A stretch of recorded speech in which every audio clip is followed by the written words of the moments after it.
Welcome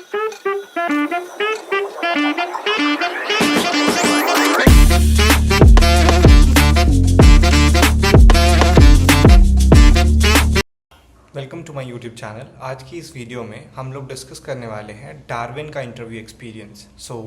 ये जो opportunity या जो इंटरव्यू एक्सपीरियंस मैं आपको बता रहा हूँ, ये मेरा पर्सनल एक्सपीरियंस है एंड ये एक्सपीरियंस ऑन कैंपस का है। ऑफ कैंपस में प्रोसेस थोड़ा सा डिफरेंट हो सकता है, बट मोर और like the process will be same.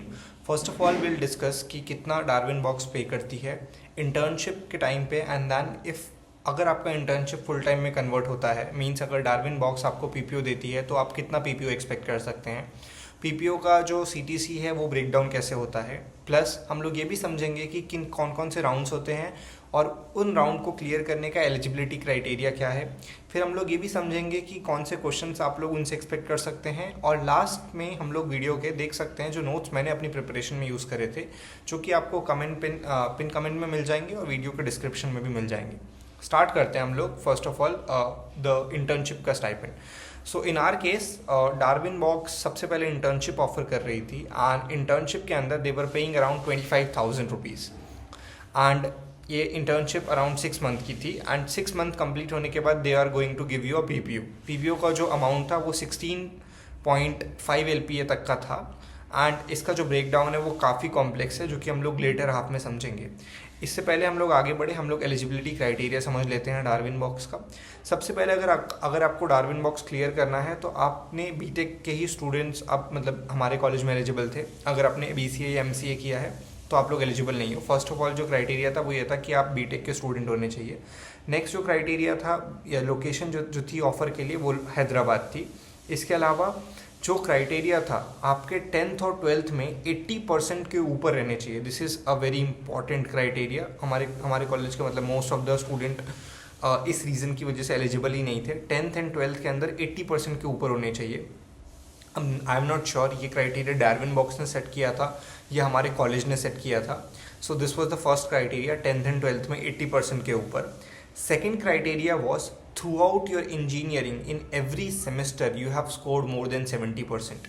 Her semester के अंदर आपके 7 CGPA के या 70% के ऊपर आने चाहिए, ठीक है। इसके बाद एक नेक्स्ट क्राइटेरिया था throughout your 8th semester या throughout your 7th semester आपका एक भी बैकलॉग नहीं होना चाहिए, या आपका एक भी बैकलॉग इंजीनियरिंग में नहीं आना चाहिए। मतलब there should be no backlog and there should be no dead backlog. Backlog होना नहीं चाहिए और बैकलॉग रहा भी नहीं होना चाहिए, ठीक है। इसके बाद नेक्स्ट जो था, अब हम लोग डिस्कस करते हैं इनका प्रोसेस क्या है।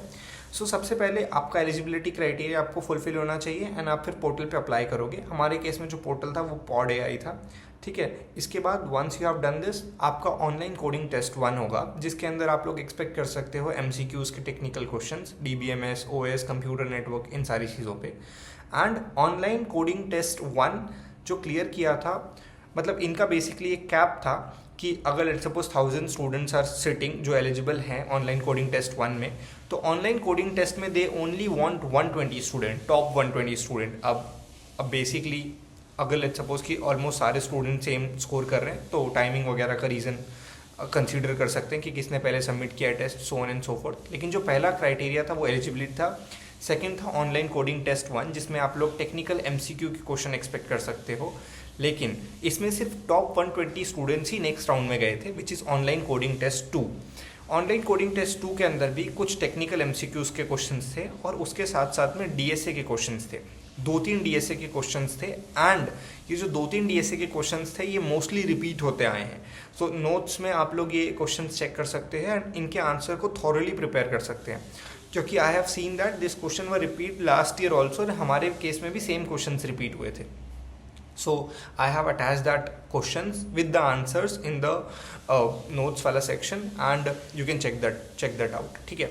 नेक्स्ट जो हमारा था वो था टेक्निकल इंटरव्यू। टेक्निकल इंटरव्यू में क्या चीज़ें डिस्कस करते हैं हम लोग वो समझते हैं अभी। टेक्निकल इंटरव्यू में बेसिकली आपको कंप्यूटर नेटवर्क की नॉलेज होनी चाहिए, डेटाबेस मैनेजमेंट सिस्टम की नॉलेज होनी चाहिए। इसके अलावा आपने जो फाइनल ईयर में प्रोजेक्ट बनाया है उस चीज़ की आपको नॉलेज होनी चाहिए। सो ये सारी चीज़ें वो लोग देख रहे थे। इसके बाद लास्ट राउंड था which is HR interview, which is just a formality asking for whether you are आपको कोई इशू तो नहीं है इफ़ यू वांट री, अगर आप लोग रीलोकेट कर रहे हो तो there is relocation bonus also. Also फिर about why you want to join Darwin box का फाउंडर कौन है, so on and so forth, ठीक है। इसके बाद हम लोग बात करते हैं सीटीसी के ब्रेकडाउन की। ये सारी चीज़ें कि ब्रेकडाउन कैसा है आप लोग later half of the video या नोट्स में देख सकते हैं। जो सीटीसी का ब्रेकडाउन था इट वाज बेसिकली अराउंड, मतलब जो फिक्स्ड कंपोनेंट था इट वाज 8 LPA। इसके अलावा देयर वाज एम्प्लॉय रिटेंशन पे, मतलब अगर आप लोग 1 साल तक कंपनी में काम करते हो so they were going to give you 2,50,000। Employee retention bonus 2 is again 2,50,000। Employee का relocation allowance which I said you कि हम लोग पुणे के कॉलेज में थे and the internship or the full-time role was in Hyderabad, so they were paying around 80,000 for that. So ये कुल मिला के जो टोटल CTC था वो बन रहा था 16,30,000, out of which 8 lakh fix था, बाकी बोनस वगैरह के कंपोनेंट्स थे, मतलब 50% अराउंड बोनस था। इसके अलावा जो क्वेश्चंस आप लोग एक्सपेक्ट कर सकते हैं वो ये था कि आपका रिज्यूमे में आपने जो भी चीज़ें लिखी हुई है you are very well known कि आपने क्या चीज़ें लिखी है, आपको अच्छे से पता हो। सेकंड, ऑब्जेक्ट ओरिएंटेड प्रोग्रामिंग बहुत ज़्यादा पूछा जाता है। मेरे चैनल पे ऑब्जेक्ट ओरिएंटेड प्रोग्रामिंग मैंने 1 शॉट में कंप्लीट करा है। You can go through it before you go for the interview experience of Darwin box. इसके अलावा आपको सीक्वल की बहुत अच्छी नॉलेज होनी चाहिए, आपको सीक्वल की क्वेरी लिखने बोल सकते हैं। इसके अलावा जो क्वेश्चंस आपसे एक्सपेक्ट कर सकते हो आप डीएसए में, वो आप लोग longest palindromic substring, find the length, DP के क्वेश्चंस, ये सारी चीज़ें एक्सपेक्ट कर सकते हो। इसके अलावा आपने अगर कहीं इंटर्नशिप किया है तो उस इंटर्नशिप में कौन से टेक स्टैक यूज़ करे हैं, क्या काम किया है, उस चीज़ की आपको अच्छे से नॉलेज होनी चाहिए। एंड अकेडमिक रिलेटेड चीज़ें आपको पता होनी चाहिए। और बात करें अगर मैं एचआर की, तो एचआर में वही introduce yourself, why you want to join Darwin box, where do you see yourself in next 5 year, and आपको कितनी अच्छे से नॉलेज है जॉब के डिस्क्रिप्शन की इन कंपनी के बारे में। They were basically expecting all this from you. Now in next part of the video you can see the notes which is attached in the pinned comment also, you can check that out, and if you have any doubt about the process you can connect me on LinkedIn, I'll happy to help you out. I hope you get the Darwin ka interview ka offer, and all the very best. Please subscribe my YouTube channel. I am planning to make more such videos like companies के interview experience and जो चीज़ें actual में पूछी जाती है उनके बारे में। I have already completed object oriented programming, next I am planning to cover computer network, database management system, operating system etcetera. So you can check the notes now.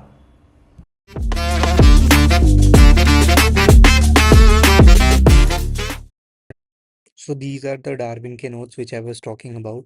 You can see सबसे पहले you can see जो मैंने आपको rounds बताए and जो CTC का breakdown बताया, you can find out that in the notes.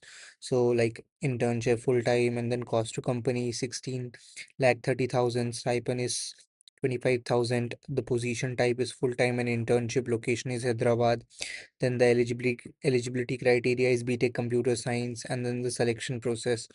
And similarly, here is the process breakdown, like invitation, and then the online coding round 1, then online coding round 2, technical interview, HR discussion, and then announcing of the final selects, and then these are the CTC breakdown, etc. Now these are the online coding test 1 and 2 questions. This is like uh, you have to prepare this because online coding test 1 and 2 के questions mostly यहीं से repeat होते हैं. So for example I can show you one. For example this is one question which is longest palindromic substring. So यहाँ पर problem statement लिख रखा है, then उसका algorithm लिख रखा है, time complexity लिख रखी है, then उसका solution लिख रखा है Python and Java के अंदर. So you can access this. ये मोस्टली पूछे जाते हैं राउंड 1 एंड राउंड 2 में, मोस्टली क्वेश्चंस रिपीट होते हैं and you must have prepare all this question, ठीक है। Also I will keep on adding new question. I am talking to peoples who have recently given Darwin का interview, so I will add more question जो पूछे गए थे। Then this is go through all of this if time permits. Technical interviews में ऐसे questions पूछे जाते हैं, ठीक है। So sliding windows, array, in dynamic programming, graph etcetera, ठीक है। Similarly, if you click on core key concept which was asked in technical interview, so you can see computer network, thoda bahut you can prepare. Similarly, HTTP versus HTTPS, so on and so forth, different key concept which can be asked in technical interview. Then similarly what we have is high level system design for technical interview. System design में आपको अगर कोई system design बोल सकते हैं कि बनाने के लिए, so how will you how you'll make, you can see all this like uh, GraphQL क्या होता है, then tic tac toe कैसे डिजाइन करे, Uber का system design. This is not just useful for Darwin but also other interviews which you give, उसमें भी काफी ज्यादा useful है. So if you're buying the notes now, this will be useful in long term also. Then this is like HR round questions with the sample answer, and make sure that you keep this motto, which is I am not here to be perfect. I am here to show how I think and how I handle challenges and how I grow. I hope you get the offer of Darwin Box, and all the very best.